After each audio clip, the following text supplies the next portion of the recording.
নমস্কার, পাঁচফোড়ন চ্যানেলে তোমাদের সকলকে আবারও স্বাগত জানাই। তো দেখতেই পাচ্ছ দুধ বসিয়ে দিয়েছি, একটু দুধটা গরম করতে বসিয়েছি। বাঙালি মানেই আমাদের হচ্ছে খাওয়া দাওয়া, খাওয়া দাওয়া ছাড়া তো আমাদের কিছু হয় না। আর ভালো খাওয়া দাওয়ার শেষ পাতে একটু মিষ্টি মুখ না করলে আমাদের ঠিক পোষায় না। তো আজকে বানাবো একটু ডেজার্ট। তো আজকে বানাবো একটু ফিরনি। তো তার জন্য প্রথমেই দুধটা বসিয়েছি। চলো দুধটা গরম হোক, এদিকে বাকি প্রসেসটা তোমাদের করে দেখাই। ওদিকে দুধটা গরম হচ্ছে, এদিকে একটা মিক্সার গ্রাইন্ডার নিয়ে আমি একদম রেডি। তো প্রথমেই এই যে বেশ খানিকটা আমন্ড নিয়েছি, এই আমন্ড গুলোকে আমি সারা রাত ভিজিয়ে দিয়েছিলাম, দিয়ে খোসাগুলো ছাড়িয়ে নিয়েছি। আর তার সাথে কয়েকটা ছোট এলাচ নিয়ে নিয়েছি, এগুলোকে দিয়ে দিলাম জারের মধ্যে। এগুলোকে ব্লেন্ড করে নেব। এতে একটু অল্প একটু দুধ দিয়ে এটা ব্লেন্ড করে নেব। দুধ অ্যাড করলাম। এবার এই আমন্ড আর ছোট এলাচ গুলোকে একসাথে ভালো করে ব্লেন্ড করে নেব। চলো প্রথমে ব্লেন্ড করে নিই, তারপর তোমাদের দেখাচ্ছি। তো দেখতেই পাচ্ছ আমন্ডটা দুধ দিয়ে আমার ভালো করে ব্লেন্ড করে নেওয়া হয়ে গেছে। এবার এটাকে অ্যাড করে দেবো হচ্ছে ওই দুধের মধ্যে। চলো এটাকে দুধের মধ্যে অ্যাড করি। ব্লেন্ড করা আমন্ডটাকে ভালো করে এই দুধের মধ্যে আমি অ্যাড করে দেবো। আমন্ডের সাথে কয়েকটা ছোট এলাচও ব্লেন্ড করেছি, এত ভালো গন্ধ বেরোচ্ছে কি বলবো তোমাদের। চলো আমন্ডটা অ্যাড করেছি, এবার দুধটাকে হালকা হালকা করে নাড়াতে থাকবো। দুধটা এই সময় ভালো করে গরম হয়ে গেছে। এখন এর মধ্যে একটু অ্যাড করে দেবো বেশ খানিকটা কেশর। তবে কেশর বাড়িতে থাকলে তো ভালোই, না থাকলে কোনো অসুবিধা নেই, আপনারা হলুদও অ্যাড করে দিতে পারেন, কোনো স্বাদের কোনো তফাৎ হয় না। অ্যাড করে দেবো বেশ খানিকটা কেশর। হলুদ অ্যাড করলেও কোনো সমস্যা হবে না এবং স্বাদের কোনো ডিফারেন্স হয় না, তবে হ্যাঁ কেশর দিলে ভালো। আস্তে আস্তে কেশরটা দুধের মধ্যে ফুটে গরম হয়ে তার রংটা চেঞ্জ করবে। এই সময় গ্যাসের ফ্লেমটা একটু কম করে দিয়ে দুধটাকে ফুটতে দেবো ভালো করে।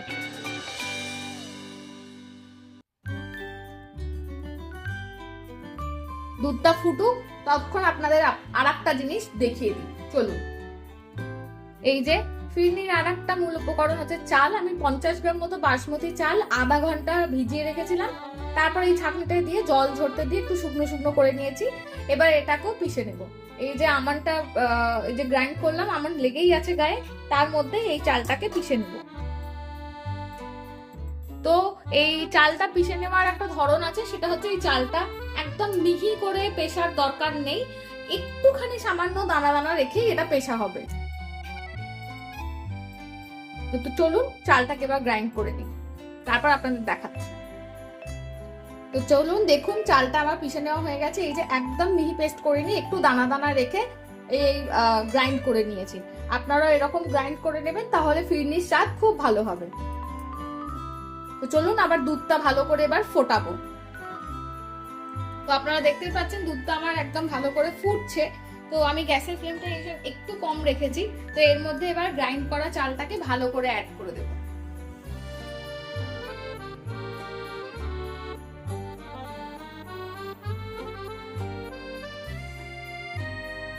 চালটাকে ভালো করে অ্যাড করলাম। এবার এটাকে দুধের সাথে ভালো করে মিশাবো। চালটাকে এবার ভালো করে দুধের সাথে মিশিয়ে দেব। আর আস্তে আস্তে দুধটাকে নাড়তে থাকবো, না হলে কি এতে চাল বাদাম সব অ্যাড হয়ে গেছে, তো নাহলে এটা নিচে লেগে যাওয়ার সম্ভাবনা থাকে। ভালো করে এবার দুধটাকে নাড়তে থাকবো। এটা ফুটে গাঢ় হবে, যতক্ষণ না মোটামুটি চালটা একটু সেদ্ধ হয়ে যাচ্ছে। চিনি দেব না, কেন কি চিনি যদি দিয়ে দিই তাহলে চালটা আর সেদ্ধ হবে না। তো এটা একটু ফুটে চালটা সেদ্ধ হোক, তারপর আপনাদের চিনিটা দিয়ে আমি দেখাচ্ছি। তো চলুন এটা একটু ফুটুক, তারপর আপনাদের আবার দেখাচ্ছি। তো আপনারা দেখতেই পাচ্ছেন দুধটা ফুটে একদম গাঢ় হয়ে গেছে। এবার এই সময় আমি এর মধ্যে অ্যাড করব চিনি। পরিমাণ মতো চিনি অ্যাড করবো, এটা যে যেরকম মিষ্টি খান সে সেরকম বুঝে অ্যাড করবেন।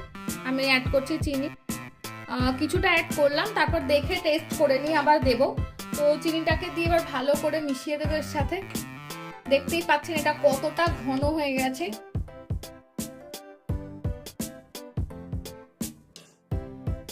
ভালো করে চিনিটাকে মিশিয়ে দিয়ে গ্যাসের ফ্লেমটা এখন একটু লো করেছি, চিনিটাকে ভালো করে এর সাথে মিশিয়ে দিতে দেবো, একটু গলতে দেবো ভালো করে।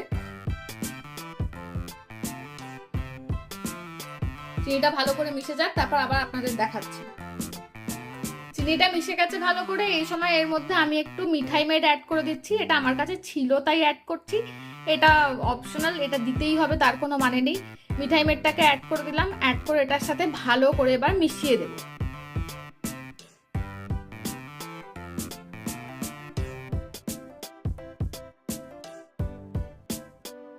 মিঠাই মেডটাকে এবার এর সাথে ভালো করে মিশিয়ে দেব। আপনারা দেখতেই পাচ্ছেন এর ঘনত্বটা, দেখে বুঝতেই পারছেন এটা একদম রেডি। এবার জাস্ট গ্যাসটা অফ করে দেব।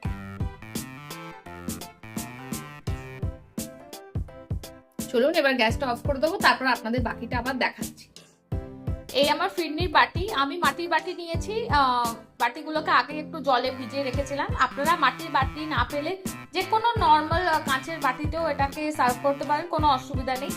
এটাকে আমি মাটির বাটিতে নিয়েছি, বাইরে একটু ঠান্ডা করে মানে নর্মাল টেম্পারেচারে এনে তারপর এটাকে ফ্রিজিং করব, তারপর এটাকে সার্ভ করা যাবে।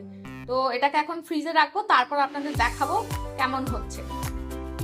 এই হলো আমার ফিরনির ফাইনাল লুক। কিছুক্ষণ ফ্রিজে রাখার পর দেখো এটা কত ভালো বসে গেছে একদম। তোমরাও বাড়িতে এইভাবে বানাও, বানিয়ে জানাও কমেন্টস করে কেমন হলো, কেমন লাগলো তোমাদের। আশা করি ভালোই হবে।